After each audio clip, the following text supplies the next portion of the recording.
Mesdames, Messieurs, bonjour.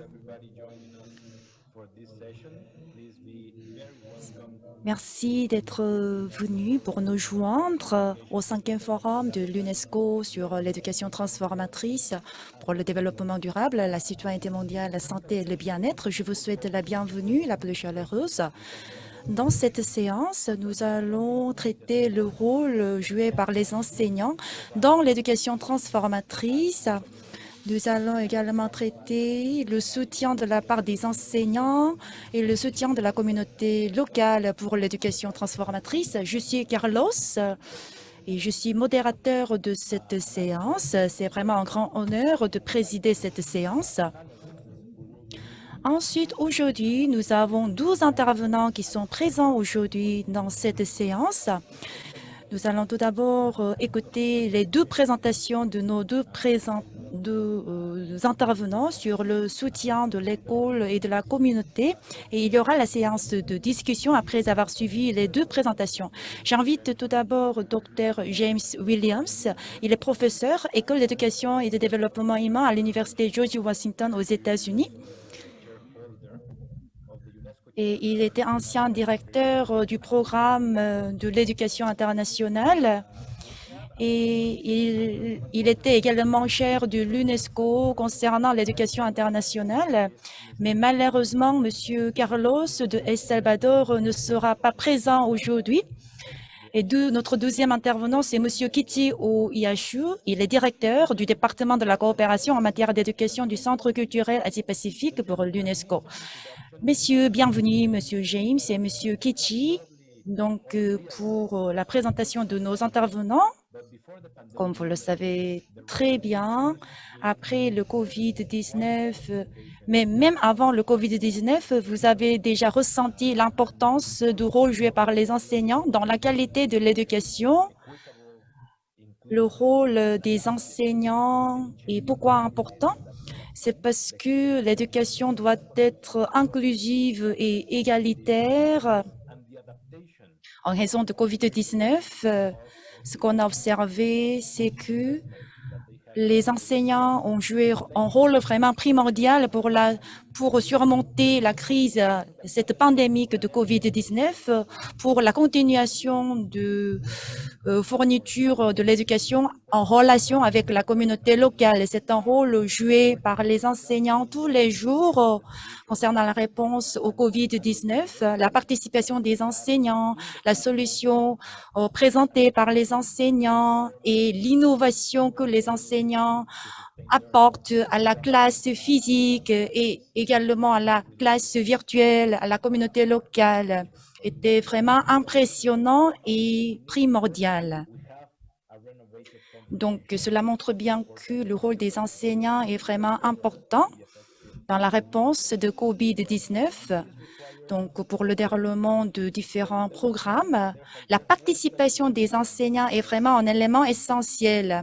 Donc, l'UNESCO et TF, Task Force, ont mis l'accent sur le rôle joué par les enseignants à travers différentes initiatives. Par exemple, il y a 2 semaines, nous avons lancé une nouvelle initiative pour le rôle joué de l'éducation pour la solidarité. Le rôle des enseignants était très primordial. C'est ce qu'on a souligné plusieurs fois dans cette initiative. Donc, en tant que partenaire des politiques, les enseignants connaissent très bien ce que la communauté locale a besoin. Au-delà du curriculum, au-delà des programmes de l'éducation, les enseignants sont intégrés dans la communauté locale.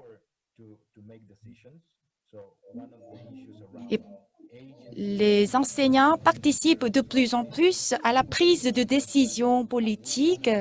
Donc, l'autonomie des enseignants et l'expertise des enseignants pour la prise de décision sont devenus très intéressants. C'est ce que nous allons traiter également dans cette séance. Voilà, maintenant, j'invite Dr. James Williams pour sa présentation. Dr. James, si on lit des articles récent.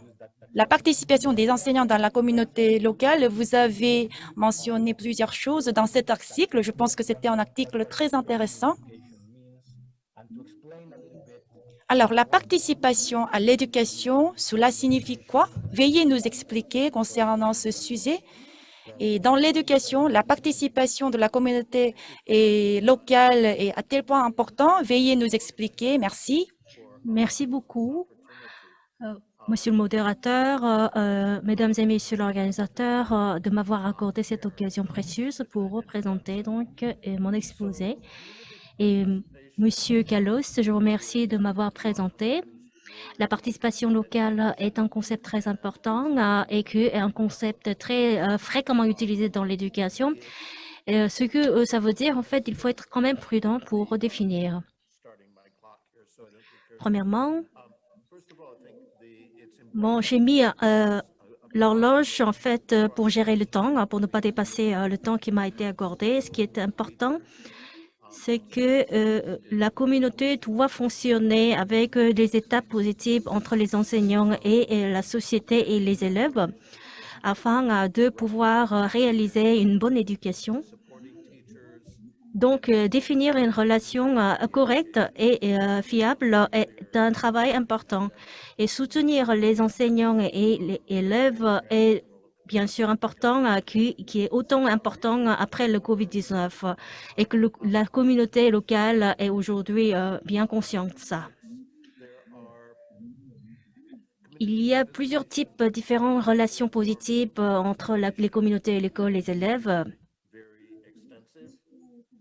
Et comme les participations dans d'autres domaines, il peut y avoir des participations générales, mais aussi rétrécies. Donc, il faut réfléchir sur les différents niveaux de participation et les types de participation. C'est pas très simple. C'est qu'on peut envoyer les élèves à l'école. Ça, c'est le minimum qu'on peut faire au niveau de communauté locale. Mais la participation plus globale, au niveau de communauté, c'est que la communauté peut établir une école et gérer l'école. Je pense que la plupart du système actuel ne va pas jusque-là. Mais si un pays qui a ce système, et ça facilitera donc de mener la gestion de l'éducation de manière adéquate. Donc, se trouver entre la participation minimale et maximale, ça pourrait être régulé selon les différentes situations. Donc, par exemple, il peut y avoir des experts qui peuvent participer à enseigner les élèves, ou bien ça pourrait jouer un rôle de consultant. Donc, ça peut être un élément également important, surtout après la pandémie. Et aussi, la communauté doit préparer pour que les enfants puissent se sentir bien à l'école et bien suivre les cours. Donc, soutien mental à l'école, à la famille, ou bien soutien alimentaire peut-être à l'école. Et donc, la communauté peut jouer un rôle pour gérer l'école de manière diverse. C'est une relation idéale. C'est-à-dire que entre la famille et les enseignants et la communauté, s'ils travaillent ensemble pour soutenir l'objectif de manière commune, ce sera vraiment une relation idéale. L'un des défis de l'école, c'est de socialiser les enfants. Donc, pour que les enfants peuvent jouer à part entière en tant qu'un membre de société. Donc, je suis pleinement conscient de l'importance de cela. Donc, l'intégration en tant qu'un membre de société est quelque chose qu'on doit réaliser au-delà de l'école, au-delà de la communauté, au-delà. Donc, pour être un membre de société de l'international est un élément important. Donc, la relation, comme on a dit tout à l'heure, doit être positive. Donc, pour les enfants, il faut il faut jamais forcer les enfants de choisir entre la citoyenneté et l'école, bien entre la communauté locale et citoyenneté. C'est-à-dire qu'il faut harmoniser des relations entre ces éléments différents comme citoyenneté et communauté locale et l'école, puisqu'ils sont membres de toutes les communautés à l'international. Et la relation entre les familles et les élèves et l'enseignant est importante parce que une bonne relation de ces trois parties va mener une bonne gestion de l'école. Comme on n'a pas le temps, je vais m'arrêter ici. Merci beaucoup, Monsieur James. Vous avez mentionné un point très important. Donc, si je répète à ce que vous avez dit, que la participation de la communauté locale est importante, mais également le rôle des enseignants, vous avez mentionné. Au-delà de la capacité éducative ou scolaire, il faut socialiser les enfants pour que les enfants puissent devenir un membre de l'international, c'est-à-dire pour s'identifier en tant que membre de la société internationale. Je pense que c'est la responsabilité que nous avons, mais sans les méthodes positives, on ne va pas pouvoir réaliser ce point. Voilà, maintenant, on va inviter Monsieur Kishi Oyasu. Monsieur Dr Kishi Oyasu va nous présenter la participation dans le cadre de développement durable et puis la société durable. Merci beaucoup. J'ai préparé un fichier PPT pour le développement de la communauté locale. J'ai travaillé dans ce domaine. Donc, j'aimerais bien partager avec vous comment l'école japonaise met en œuvre l'EDD. Regardons tout d'abord la première page du fichier. L'éducation à l'école et l'apprentissage à la communauté locale, c'est ce que je vais traiter dans ma présentation. Et je vais partager également les problèmes au niveau de la communauté et je vais faire également une présentation sur l'implication de l'éducation dans la communauté locale. En effet, je pense que le contenu éducatif doit être divers, c'est-à-dire que le contenu de la vie quotidienne signifie quelque chose d'important pour qu'on puisse avoir une discussion enrichissante, pour qu'on mette en œuvre des politiques efficaces. Qu'est-ce que c'est l'apprentissage lié à la communauté locale? On peut apprendre plein de choses à travers les pratiques avec la collaboration des parties prenantes de la communauté locale. Donc, l'apprentissage est possible à travers la collaboration des parties prenantes de la communauté locale. C'est ce qu'il est difficile de réaliser au niveau de la classe et au niveau de l'école. C'est pour ça que la collaboration avec la communauté locale joue un rôle primordial. Ensuite, les ONG de la communauté locale, on a travaillé avec eux également.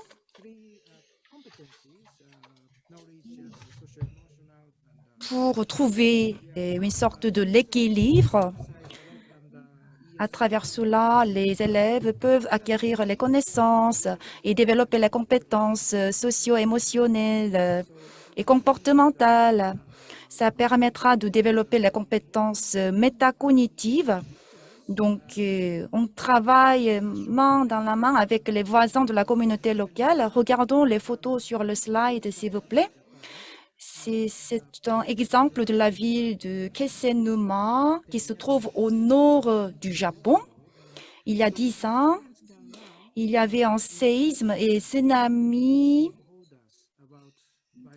qui ont frappé fortement cette ville. Donc, on a appris plein de choses sur la biodiversité, la culture de la pêche, la culture locale, comment est la réduction de risques liés au désastre, les enjeux environnementaux. C'était vraiment des occasions de découvrir ce genre de choses pour les élèves. Alors, en effet, on ne peut pas demander aux enseignants de faire tout parce que les problèmes sociétaux sont vraiment complexes. Et de plus, un enseignant ne peut pas savoir tous les enjeux de la société.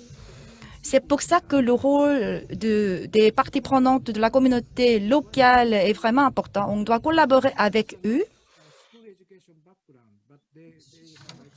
Par exemple, au niveau de la communauté locale, il y a des programmes de l'apprentissage basés sur l'investigation. C'est une attitude très dynamique pour l'apprentissage à travers l'investigation. Donc, les enseignants peuvent aussi apprendre plein de choses au-delà de la classe en travaillant avec les experts de la communauté locale. Donc, l'ensemble de la communauté locale contribue à la transformation et à la société inclusive.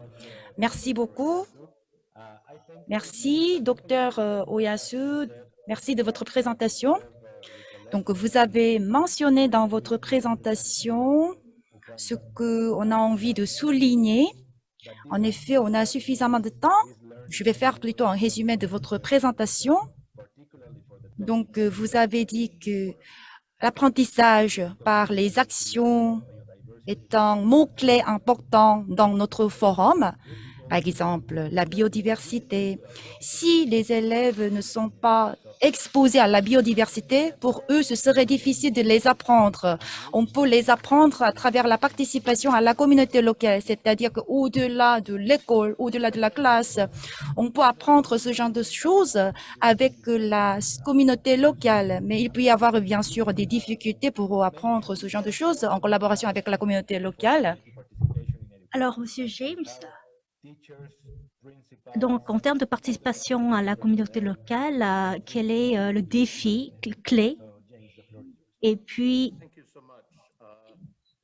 comment les parties prenantes, comme les enseignants par exemple, etc., peuvent contribuer? Oui, merci pour la question, ça a été intéressante comme question. En fait, l'apprentissage basé sur la communauté locale, c'est la source vraiment fondamentale de l'éducation et de la formation. Il est très difficile également de mettre en action, et on le connaît tous. Donc, l'un des défis les plus importants, ça sera donc que les enseignants doivent dépasser la borne de l'école et pour participer au travail à la communauté, et ce qui est très difficile.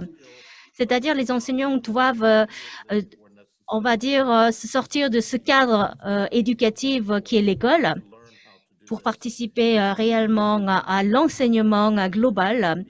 Donc, il faut les former, les enseignants, je veux dire. Ils ne savent pas quoi faire et comment s'y prendre en dehors de l'école, en dehors de leur cadre. Donc, former les enseignants pour qu'ils puissent contribuer de manière plus grande à la communauté. À la communauté. Ça sera peut-être pas essentiel, mais les enseignants peuvent réaliser donc l'apprentissage ou l'enseignement en dehors de l'école. Le problème, c'est que l'enseignement basé sur la communauté ou apprentissage basé sur la communauté a besoin d'une ressource suffisante. C'est-à-dire, en fait, il est plus facile de réaliser cet objectif à l'endroit où il y a suffisamment de ressources. Or, il y a beaucoup d'écoles qui ne disposent pas de ces ressources.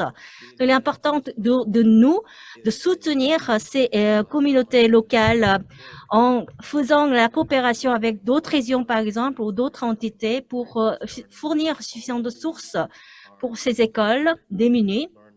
Et à part donc la participation à la communauté, donc il faut un apprentissage donc dirigé de manière autonome par les élèves et aussi par la communauté.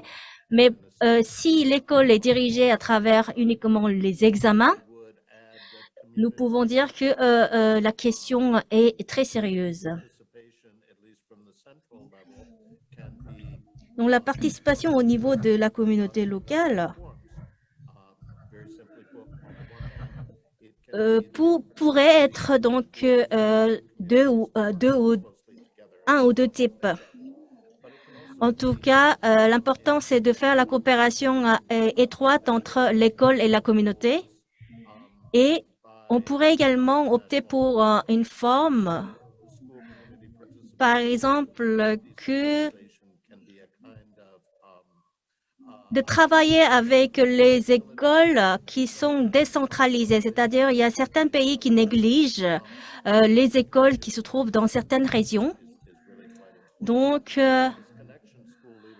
bien définir et établir une relation entre le gouvernement et les écoles est un point important. Pourquoi? Pourquoi c'est important? Parce que nous pouvons faire une coordination entre la communauté qui entoure en fait les écoles dans un pays. Voilà, donc c'est mon commentaire. Merci beaucoup, Monsieur James. Vous avez donc mentionné un point très important et vous avez parlé des ressources en fait. Les écoles doivent avoir suffisamment de ressources pour réaliser le défi dont on a parlé. Et aussi, malgré le COVID-19, on pourrait peut-être faire l'enseignement en dehors de l'école, au niveau de la communauté. Donc, c'est un point également important. Donc, on va être exposé à des ressources, on doit être exposé à des points d'apprentissage en dehors de l'école. Nous allons y revenir tout à l'heure avec vous. Et maintenant, l'évaluation est un point important. Qu'est-ce qu'on va pouvoir évaluer? Dans quels critères? Il faut clarifier ces critères d'évaluation. Est-ce que ça sera la pédagogie ou bien est-ce que on va évaluer ce qui est appris? Donc, il faut discuter, je pense. Aussi, au niveau de la société, au niveau relationnel, la formation des contenus sont souvent invisibles. Donc, ces parties doivent être également observées.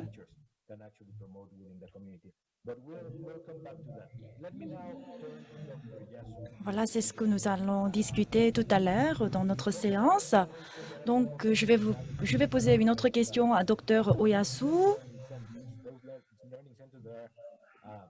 L'apprentissage basé sur la communauté locale, dans le centre de l'apprentissage basé sur la communauté locale, quels sont les défis à relever et comment nous pouvons promouvoir le soutien de la communauté locale? Merci pour vos questions. Pour répondre à ces questions, regardons maintenant la deuxième page de ma présentation. Voilà les défis à relever, mais avant de parler des défis à relever, je vais vous présenter le contexte, non seulement les écoles et non seulement les centres de l'apprentissage, dans l'ensemble de la société. Quels sont les défis à relever? C'est que l'apprentissage est devenu vraiment individualisé. On utilise l'ordinateur, le smartphone pour l'apprentissage. On fait des recherches pour trouver les bonnes réponses aux questions. Les parents d'élèves, les enseignants. On peut également poser des questions auprès de ces gens plus âgés. En effet, nous avons connu la pandémie, le COVID-19, mais poser des questions auprès des personnes âgées peut être difficile dans cette situation de crise. Au Japon, il y a le centre d'apprentissage. Dans ce centre, il y a des jeunes. Il n'y a pas beaucoup de jeunes qui participent. Alors, comment on peut motiver les personnes pour qu'elles puissent participer plus activement? Ça peut être un grand défi à relever.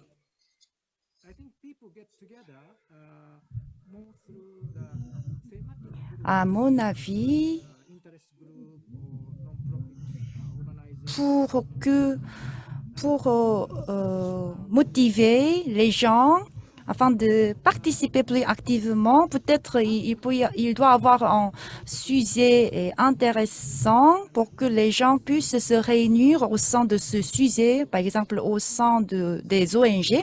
Alors, comment nous allons créer le réseautage local? Comment nous pouvons créer les mécanismes locaux de partenariat? Regardons ces photos.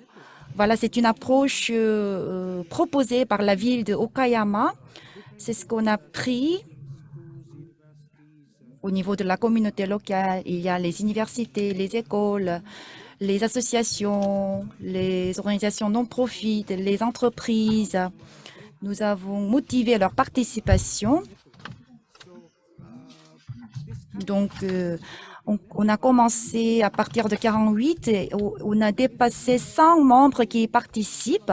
Donc, le réseautage est vraiment important. Et en cas de ville Okayama, le gouvernement local a joué un rôle important pour motiver la participation des différentes parties prenantes. Donc, chaque membre.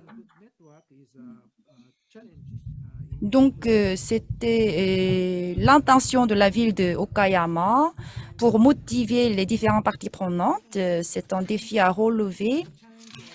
Même s'il y a le réseau de mécanismes, il peut y avoir des problèmes liés à l'équilibre de puissance entre les parties prenantes. Par exemple, dans un réseau, il peut y avoir un groupe ou une association qui était plus puissant par rapport aux autres parties prenantes. Dans ce cas-là, les autres parties prenantes sont obligées de suivre ce leader. Monsieur James, vous avez mentionné de la participation de l'association. Alors, au sein de réseautage, comment nous pouvons disperser la puissance pour qu'ils puissent trouver une sorte de l'équilibre? En fait, on parle souvent de partenariat privé.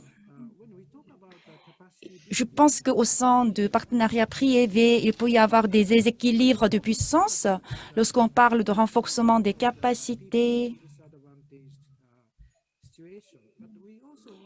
il faut réfléchir sur le renforcement des capacités de classes défavorisées. Mais ce qu'on doit comprendre, c'est que comment on peut réduire la puissance tenue par certains membres, par certains groupes. Nous devons trouver les solutions pour trouver une sorte de l'équilibre en termes de puissance. Ça nous permettra de collaborer de manière étroite. Merci beaucoup, docteur Oyasu. Je partage votre idée. Je partage votre idée. C'est vrai que l'apprentissage est devenu individualisé. Le système éducatif, la gouvernance du système éducatif, le format est devenu individualisé à travers les ressources. Avec le développement des techniques, l'apprentissage est devenu individualisé. Monsieur James, il a aussi mentionné l'évaluation. C'est vrai que l'apprentissage doit être réalisé au sein de la relation, en particulier l'apprentissage basé sur la communauté locale. Il est important de trouver une sorte de l'équilibre entre les parties prenantes. Ce que j'aimerais bien souligner, c'est que le diagramme de l'écosystème me touche énormément. Il y avait plusieurs parties prenantes qui ont été mentionnées sur ce diagramme. C'est vrai que la relation entre ces parties prenantes de la communauté locale est importante. On peut penser que l'apprentissage peut se réaliser tout simplement au sein de l'école, mais ce diagramme nous permet de découvrir qu'au-delà de l'école, l'apprentissage peut se réaliser au sein de la communauté locale. Par exemple, au niveau de l'université, au niveau des entreprises, ça peut être en cathédrale, musée, etc. Donc, l'espace, l'environnement de l'apprentissage sont vraiment importants. Et l'individu travaille, apprend beaucoup de choses avec la communauté locale. Quand on parle donc les leçons qu'on a tirées à partir du Covid-19, nous avons fait beaucoup d'innovations donc à cause du Covid-19 ou grâce au Covid-19. Et actuellement, je suis à Luanda, à Kigali. Donc, je travaille pour le Task Force éducatif pour l'éducation internationale. Pour les enseignants de l'éducation internationale, on va ouvrir donc la conférence pour cet événement. Et Kigali, nous allons avoir cet événement le jeudi et vendredi. Et nous allons vous partager un lien pour vous inviter. Le sujet de ce forum est l'innovation. Donc, cette innovation a été claire à cause de Covid-19. Donc, les enseignants pouvaient découvrir donc, ou bien bien utiliser leur créativité et leur capacité pour s'adapter à un nouveau format de l'éducation et s'appliquer donc dans l'adaptation de nouvelles situations. Donc, les enseignants pouvaient bien sortir de leur cadre traditionnel pour continuer l'enseignement auprès des apprenants. Donc, c'est ce qui a été remarqué. Donc, la direction, en fait, autonome des enseignants, qui était passée bien ce qui est donné par l'école, avait donc été remarquable. Donc, faire face au Covid-19 était venu, on va dire, la réponse, la solution la plus adéquate contre le Covid-19 était venue des enseignants surtout. Donc, nous passons également à la parole à Monsieur James. Quelles sont les leçons du Covid-19 et comment on va pouvoir appliquer cette leçon qu'on a tirée dans le système? Je vous remercie de votre commentaire. Et puis aussi, concernant le soutien et participation de la communauté locale, comment on va pouvoir faire pour le renforcer? Merci beaucoup pour votre question. C'était un commentaire intéressant. Si on a le temps, je pourrais peut-être déployer ce qui était donc tout à l'heure un petit peu restreinte en termes de ma présentation. Et en tout cas, la participation de la communauté représente le renforcement de l'écosystème et également le renforcement de la relation et le lien entre l'école et la société, c'est-à-dire la communauté locale. C'est-à-dire l'école se trouve souvent en silo, isolée. Donc, il faut renforcer le lien entre les écoles et les communautés locales et le pays pour renforcer l'écosystème. Puisqu'en fait, il faut relier sur différents points de notre société pour que l'école fonctionne de manière un peu plus globale. Et puis, il faut innover plusieurs points pour apporter ce changement. Et aussi, il faut comprendre bien le rôle de la communauté locale de manière plus globale. Il s'agit d'abord d'établir l'écosystème. Ce qui est changé à cause de Covid-19, c'est que la communauté locale et les parents peuvent jouer un rôle crucial pour l'éducation. Les ressources disposées des écoles et les ressources disposées des systèmes sont bien sûr importantes, mais pour le temps que l'école doit être isolée, les parents peuvent jouer un rôle important. Donc, il faut également mettre l'accent sur les rôles des différentes parties prenantes. Les enfants, bien sûr, vont apprendre des choses, mais les enfants doivent appliquer ce qu'ils ont appris. Le rôle des parents intervient dans l'application des éléments appris par l'école. Donc, les parents doivent être considérés comme les enseignants, co-enseignants, afin de mener donc on va dire la réalisation de défis. Et établir l'écosystème de l'apprentissage est très important, mais là-dedans, il y a plusieurs éléments qui sont inclus.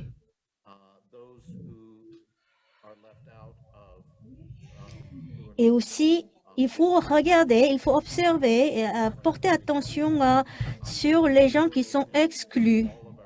Le Covid-19 a aggravé le déséquilibre dans le monde, dans tous les domaines, y compris notre système. Donc, il faut régler ce problème. Pour des écoles qui sont déjà d'une bonne situation, ils peuvent sortir du pétrin sans aucun problème, peut-être avec peu de problèmes. Mais pour les écoles ou les communautés qui sont déjà en difficulté, ils ne sont pas dotés de capacités de pouvoir sortir de cette difficulté.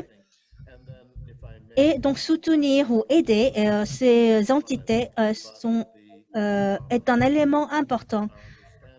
Donc, vous avez dit vous avez demandé de parler de 2 ou 3 éléments, mais je vais peut-être étaler un peu plus. C'est-à-dire, les enseignants peuvent apporter l'innovation aussi. Et qu'on va pouvoir faire jouer les enseignants un rôle important dans le développement des différentes innovations et des éléments innovateurs qui pourraient relier à la société, à la communauté. Donc, la créativité des enseignants peut jouer donc, dans la relation avec la communauté. Merci beaucoup, Monsieur James. Vous avez parlé d'un point très important. Vous avez parlé de problèmes de déséquilibre. On va y revenir pour en discuter un peu plus. Donc, il faut regarder peut-être que les actions à mener dans la classe sont peut-être un peu trop isolées. Et donc, on va faire attention à cela. Le Covid-19 a un petit peu aggravé la situation, mais on pourrait, de l'autre côté, appliquer les TIC, par exemple, pour être plus innovatrice dans le développement des formations, mais il va y avoir donc ces technologies creusent aussi la disparité numérique entre les régions, entre les écoles, des ressources démunies.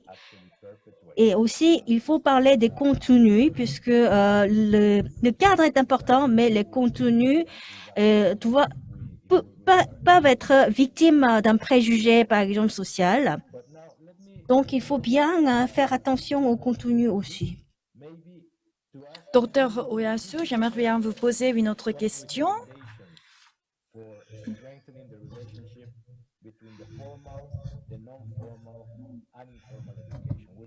L'apprentissage informel, non formel, apprentissage formel, la relation entre ces éléments. Est-ce que vous pouvez nous donner des recommandations? C'est vrai que l'objectif 4, l'objectif des ODD 4 est d'apprentissage tout au long de la vie, de la naissance jusqu'à la mort. On connaît tous très bien l'importance de l'éducation tout au long de la vie, trouver un emploi au-delà de l'acquis scolaire, pour avoir la confiance vis-à-vis à d'autrui, pour devenir un membre harmonisé de la société. Ce sont tous des éléments très importants. Alors, la relation de l'apprentissage informel, non formel, formel, comment on peut renforcer cette relation? Est-ce que vous pouvez nous donner vos commentaires concernant ce point? Oui, merci. Lorsque je me suis présentée tout à l'heure, j'ai mentionné l'apprentissage non formel. Je vous ai dit que j'ai travaillé dans l'apprentissage non formel et maintenant je travaille dans le domaine de l'apprentissage formel. Comme vous avez mentionné, c'est qu'il faut se connaître l'un à l'autre. Parfois, on ne se connaît pas, c'est pour ça qu'on se sent isolé. Donc, on doit tout d'abord se connaître l'un à l'autre, la communauté, l'expert, l'école. Donc, les parties prenantes de l'apprentissage formel, non formel, informel doivent se connaître les uns et les autres. C'est un point important. Et dans l'environnement sûr, il faut avoir les opportunités de dialogue, de communication, au-delà des écoles, dans les autres apprentissages, tels que les centres, les autres outils de l'apprentissage. On doit partager les informations l'un à l'autre et il faut agir ensemble, il faut mettre en pratique ensemble. Par exemple, au lieu de lancer de nouveaux projets, ce serait bien de agir ensemble dans les programmes existants. Pourquoi? C'est parce que lancer de nouveaux projets, c'est un travail assez difficile parce que beaucoup de personnes doivent assumer leur rôle, leurs responsabilités. Alors, parce que si on demande à quelqu'un de lancer de nouveaux projets, parfois on trouve des gens qui sont réticents à de lancer de nouveaux projets. Donc, pour Donc, ce serait bien de mettre en œuvre des programmes ayant les objectifs en commun, ayant les visions en commun, pour trouver un sens en commun, en particulier parmi les participants de la communauté locale. Comment ils participent dans ces programmes? Regardons cette slide, s'il vous plaît. C'est un exemple de la ville de Hirazuka. Voilà, ils sont en train de nettoyer au bord de la mer. C'est une action menée par un centre d'apprentissage. Et dans la région montagneuse, il y a un autre centre d'apprentissage. En effet, entre ces 12 centres, il y avait un programme d'échange entre les parents d'élèves, entre les élèves, entre les enseignants, les parties prenantes de la communauté locale. Ils travaillent ensemble dans ces programmes. Et parmi les projets de l'UNESCO, si on regarde le diagramme en bas, on recommande tout d'abord la réflexion. La réflexion, par exemple, on doit réfléchir le rôle joué par les actions dans la communauté locale. Au-delà de l'expérience, on doit trouver le sens de ces activités, ces actions de la communauté locale. Ensuite, on doit trouver le sens de la durabilité au sein de leur école, au sein de leur communauté locale, parce que la définition peut être différente par la communauté locale. À travers cela, nous pouvons avoir une sorte de collaboration entre l'apprentissage formel, non formel et informel.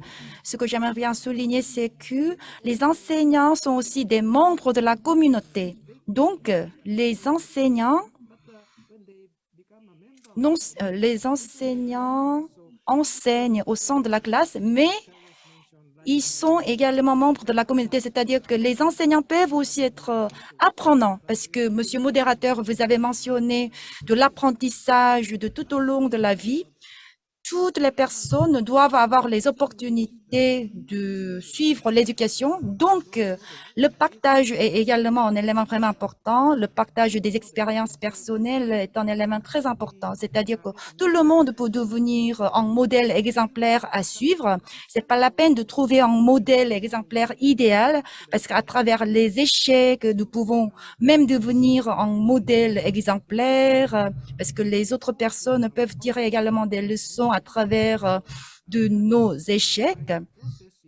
Donc, partage d'expériences auprès des personnes ayant différents facteurs, différents contextes, joue un rôle également important. Donc, l'éducation formelle, non formelle, informelle doivent avoir une harmonie. En Afrique, les projets sont lancés et les Américains y participent. On peut réfléchir également à ce genre de projet.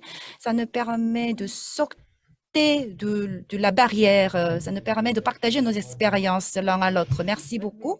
Merci beaucoup, docteur Oyasu.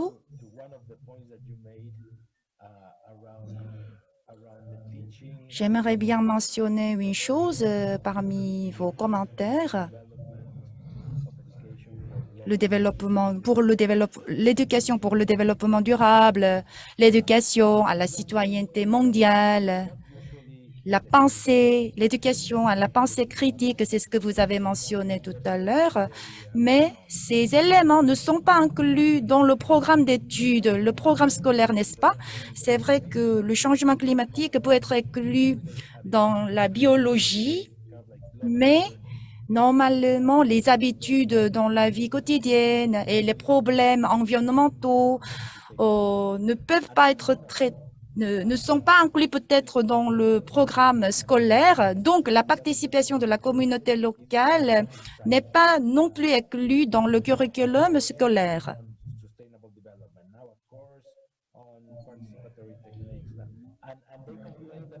Il y a l'éducation au développement durable. Il y a également l'éducation liée à la participation dans la communauté locale. Mais pour les enseignants, le programme scolaire. Mais pour les enseignants, ce qui est important, c'est de savoir comment on peut inclure ces domaines dans leur programme scolaire tout en utilisant non seulement les instruments de la classe, mais également les instruments extrascolaires. J'aimerais bien poser une autre question à Voodoo. Le didactique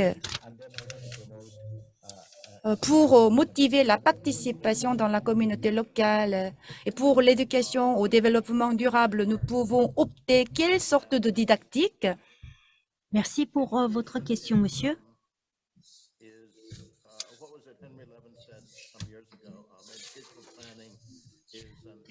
L'éducation et surtout l'élaboration d'un plan éducatif a un rapport avec l'élaboration d'un espoir.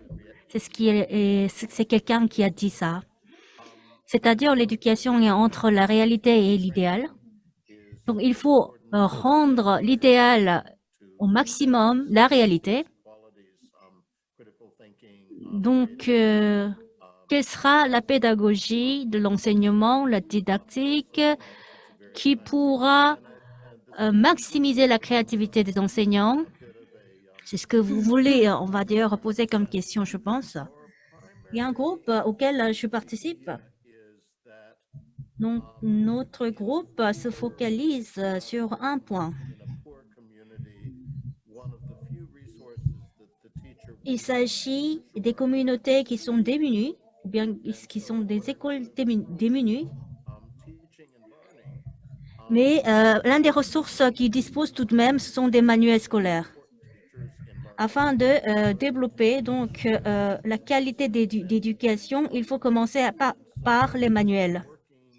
Pour donc soutenir les enseignants dans l'apprentissage, mais également les élèves.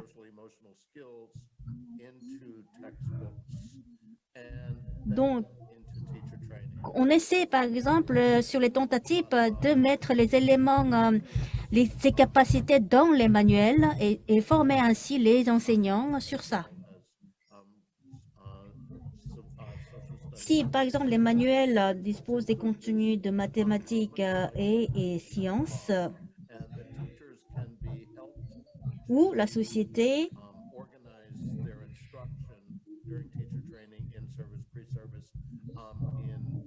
par exemple, les enseignants vont bien enseigner normalement. Mais si on a les points sociaux et émotionnels dans les manuels, je pense qu'il va faciliter l'enseignement pour donc les professeurs, les enseignants. Pour ceux qui sont pas enfin qui n'ont pas beaucoup de ressources, il faut commencer par le manuel, je pense. Oui, donc les enseignants jouent un rôle important, surtout clé, de l'ensemble des processus si importants dans l'intégration, je pense, du système éducatif. Un des points qu'on a obtenus à travers le COVID-19 a justement cette caractéristique, c'est-à-dire cela concerne la potentialité des enseignants, c'est-à-dire développer la capacité et structurer ces capacités. Et les enseignants peuvent participer non seulement à l'enseignement, mais également au développement des outils d'analyse. Donc, je pose la question, la même au monsieur Oyasu. Comment on peut unifier la formation des enseignants pour le développement durable, pour la citoyenneté mondiale? Comment on peut motiver la participation des enseignants pour ces deux domaines? En cas de Japon, c'est l'Agence nationale d'éducation qui inclut l'EDD dans le curriculum scolaire national. Donc, il y a une décision prise par le gouvernement japonais, c'est-à-dire que il faut renforcer la capacité et les compétences des enseignants.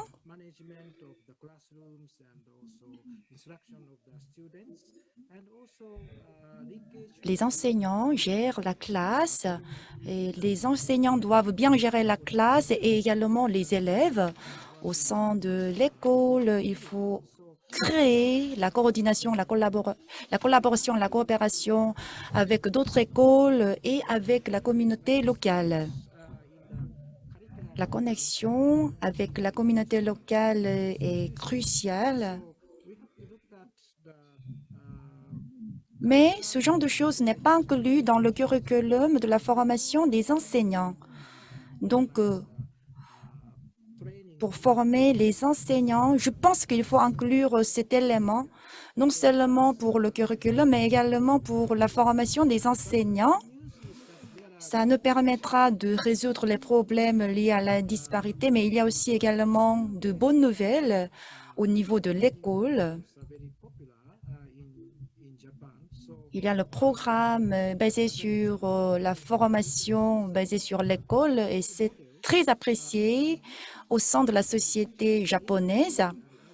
Et dans différents domaines, nous avons déjà trouvé des modèles exemplaires, non seulement au sein de l'école, mais également au-delà de l'école. Les enseignants peuvent avoir plein d'idées pour apprendre, par exemple,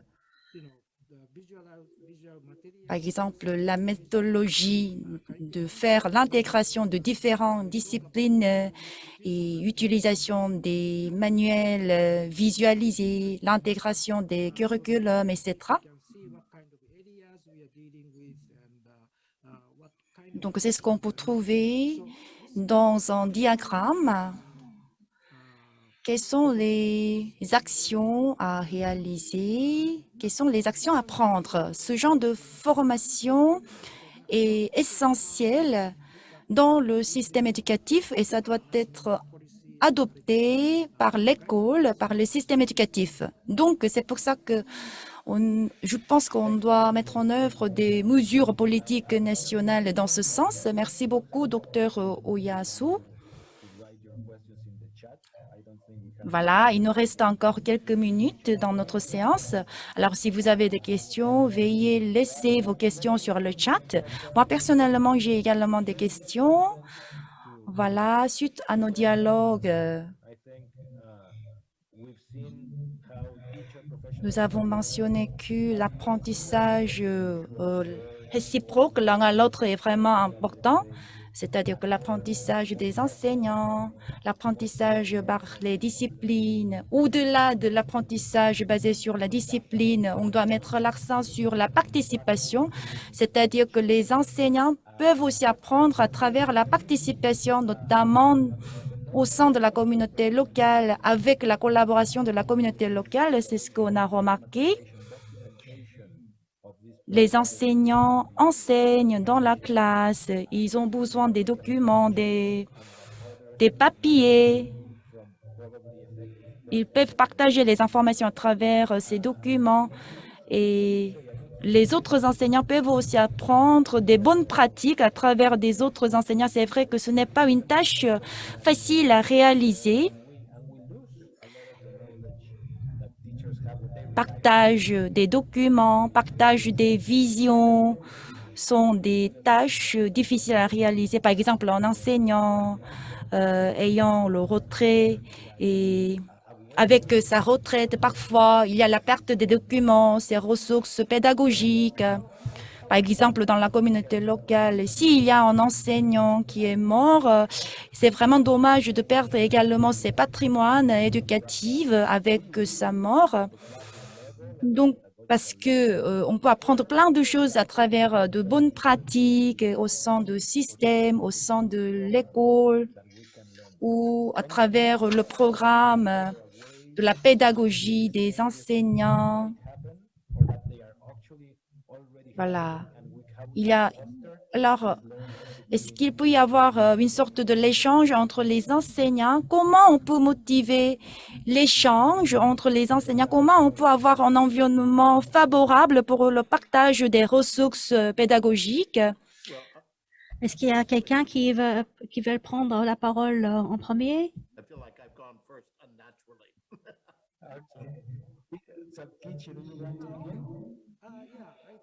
Monsieur Oyasu pourrait prendre la parole d'abord, je pense. Oui, en fait, faire une réflexion pour s'identifier. C'est quelque chose qui est très important, je pense. C'est que élaborer les documents, c'est pas quelque chose comme caractéristique d'un rapport. Si on pense que c'est un rapport, c'est un travail supplémentaire, une charge supplémentaire. Donc, c'est pas le cas.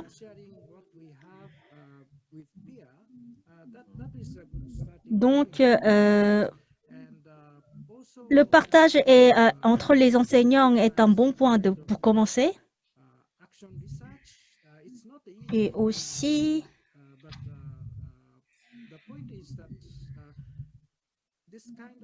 si on fait par exemple une analyse, une enquête sur les recherches des actions, des activités concernant les ressources et les patrimoines, les bagages intellectuels, ce sont des éléments qui doivent être partagés de manière naturelle. Donc, ça sert à rien de faire un partage à force. Et il faut surtout que ça soit volontaire. Il faut motiver, il faut encourager que ça soit vraiment un travail volontaire. C'est-à-dire donc léguer les bagages intellectuels ou bien sociaux aux autres enseignants pour faire un cercle positif. Et puis en termes de postes, les enseignants ils se déplacent en fait en rotation et à chaque place, à chaque poste, ils peuvent léguer quelque chose. Monsieur James, allez-y. Je vais faire attention au temps. Si je dépasse le temps, dites-moi. Il nous reste, je pense, 4 ou 5 minutes. Oui, je vais rester bref. En tout cas, c'est très important. Mais avoir une permission et d'un mot-clé, une expression clé pour le partage des idées. C'est-à-dire, il faut une permission pour partager ce qu'on veut partager. La première chose qu'on doit réaliser, qu'on doit donc légaliser, c'est la permission. Et il faut que ce soit une opportunité, pas un fardeau ou bien une charge supplémentaire pour les enseignants. Et sans ce sentiment, les enseignants ne seront pas motivés pour faire un document, par exemple, ou bien pour partager la façon de leur travail. Donc, s'ils se rendent compte de l'utilité de partage pour soulager leurs tâches, leur manière de travail, ils pourront être motivés. C'est-à-dire que on va rendre efficace le travail des enseignants et on va alléger les charges des enseignants à travers ce partage. Mais il faut les y convaincre. Mais aussi, on va pouvoir faire un document, c'est-à-dire documenter tout ce qui est donc les manières de partage, etc. Et avant de faire le partage, premièrement, avoir la permission, deuxièmement, donc documenter et troisièmement, on pourrait avoir un soutien de l'établissement extérieur comme organisation internationale pour rendre les documents en termes de manuel, en termes de processus. Merci beaucoup, monsieur. Merci beaucoup, monsieur Oyasu. Malheureusement, on est arrivé à la fin de notre session. Je vous remercie à vous tous d'avoir participé activement à notre discussion.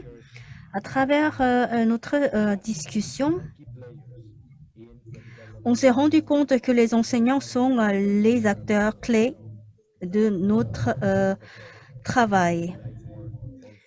C'est-à-dire afin de réaliser un apprentissage plus participatif et basé sur la communauté, ce sont des enseignants qui doivent jouer un rôle. Parmi donc les discussions qu'on avait réalisées, je vais résumer certains points importants. Donc, le rôle de la communauté et le rôle des enseignants sont importants en tant que membres de communauté. Donc, les enseignants sont bien sûr les exécuteurs de cursus, mais ils ne sont pas uniquement les exécuteurs, ils sont les meneurs, les dirigeants de processus éducatif. Ils ont leur voix, leur patrimoine à léguer. Les informations détenues par les enseignants sont très importantes aussi, donc je pense qu'il faut souligner ce point. Et comme vous avez dit, toutes les innovations sont en provenance des enseignants. Nous pouvons, ainsi, nous avons pu obtenir beaucoup de leçons. Donc, la capacité des enseignants se trouve au cœur de notre défi. Donc, mais l'innovation ne se rend pas réalisable tout le temps, alors que ça a été un élément qui nous a permis de faire une continuité de l'enseignement malgré le Covid-19. Pourquoi? Parce que l'opportunité n'est pas toujours ouverte pour les enseignants pour développer leur créativité. Donc, il faut bien soutenir et il faut donner plus d'autonomie aux enseignants pour qu'ils puissent épanouir pleinement en tant que leaders dans leur monde éducatif. Aussi, l'environnement de travail, les conditions de travail doivent être également revues. Vous vous souvenez peut-être que dans les objectifs des ODD et dans point 4.2, nous parlons d'éligibilité des enseignants, c'est-à-dire identifier le nombre des enseignants éligibles. Mais cela a rapport avec les conditions de travail des enseignants. Mais malheureusement, les conditions de travail pour beaucoup d'enseignants ne sont pas favorables du tout ou à la hauteur. Donc, il faut regarder les outils ou les équipements didactiques ou bien les fournitures du bureau, même un bureau ou bien une chaise, par exemple. Ce sont des éléments simples, mais très importants, sans le rôle clé des enseignants, on ne va jamais réaliser notre objectif. Donc, il faut que les enseignants, il faut qu'on les motive pour participer à l'analyse, à l'enquête. Également, on doit faire une approche plutôt réalisable, les plus réalisables possibles, afin que les enseignants participent plus dans notre objectif plus inclusif, pour rendre notre objectif plus inclusif et pour réaliser enfin une éducation de qualité et qui comprend le changement climatique, la définition de l'écosystème et qui correspond à des contenus qui sont plus efficaces. Je vous remercie infiniment à tous les participants d'avoir été actifs dans notre discussion. Et merci pour les participants d'avoir été à l'écoute, à notre écoute. Merci beaucoup. À la prochaine.